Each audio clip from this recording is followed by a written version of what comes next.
Untuk identifikasi Neisseria menghitidis ini dalam bahan yang didapat dari penderita, ya.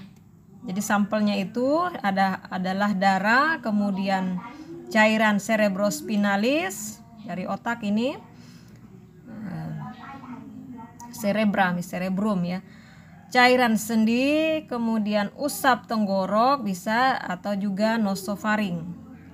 Diagnosis ini ditegakkan dengan menemukan Diplococcus negatif, gram negatif ya, Diplococcus gram negatif. Berarti kalau gram negatif, apabila dilakukan pewarna gram, maka selain bentuknya yang diplo atau bentuk bulat yang berdempet dua, maka kita juga akan melihat warnanya dengan pewarnaan gram berwarna merah. Dalam kasus septikemia, bakteri juga dapat ditemukan dalam sediaan apus darah tepi. Pengobatannya adalah dengan menggunakan beberapa antibiotik. Nah, ini harus berdasarkan rekomendasi dokter. Ini pencegahannya berdasarkan sumber referensi, itu bisa juga dengan vaksin. Kemudian Neisseria gonorrhoeae. Ini merupakan penyebab gonorrhea, ya, yaitu merupakan penyakit yang ditularkan melalui akibat hubungan seksual ya. Jadi penyakit seksual ya, penyakit yang sexual transmitted disease, penyakit menular seksual ya, penyakit menular seksual, di mana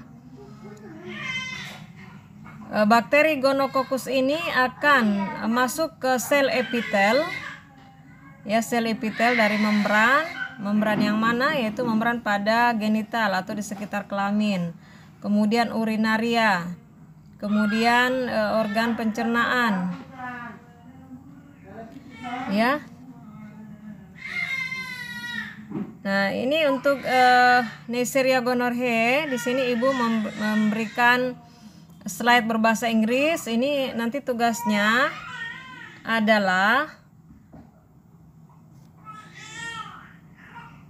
mendiskusikan apa manifestasi klinis dari gonorrhea ini. Ya, jadi ini tugasnya pada slide ini. Gonorrhea pada wanita dan gonorrhea pada laki-laki.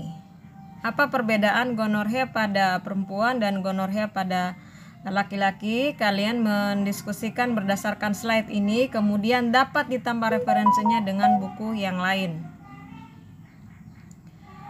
Nah, kemudian gambar ini juga didiskusikan patogenesis dari Neisseria ini, Neisseria gonorrhea ini. Gambar ini diinterpretasikan bagaimana masuknya bakteri tersebut, kemudian sampai terjadi penyakit menular. Ya, kemudian di sini juga ada TNF, ada sistem imunitas yang berperan, ada makrofag. Ya. Di sini ada ya, dengan kerusakan sel itu, maka bagaimana sistem imunitas dalam tubuh kita akan merespon. Ya.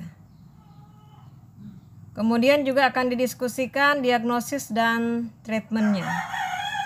Ya, diagnosis dan treatmentnya. Jadi untuk kelompok 1 kita akan bagi menjadi 4 kelompok. Kelompok 1 membahas manifestasi atau gejala klinik Neisseria gonorrhea pada laki-laki. Kelompok 2 membahas gejala klinis Neisseria gonorrhea pada perempuan. Kelompok 3 membahas patogenesis Neisseria gonorrhea berdasarkan gambar bagan pada slide. Kemudian kelompok 4 membahas mengenai diagnosis, ya, bagaimana mengidentifikasi atau mendiagnosis Neisseria gonorrhea ini, dan juga bagaimana treatment atau pengobatannya. Kita akan lanjutkan diskusi ini pada Philip. Ya, nanti semuanya tolong aktif berkomentar di Philip nanti di bagian diskusinya ya. Demikian.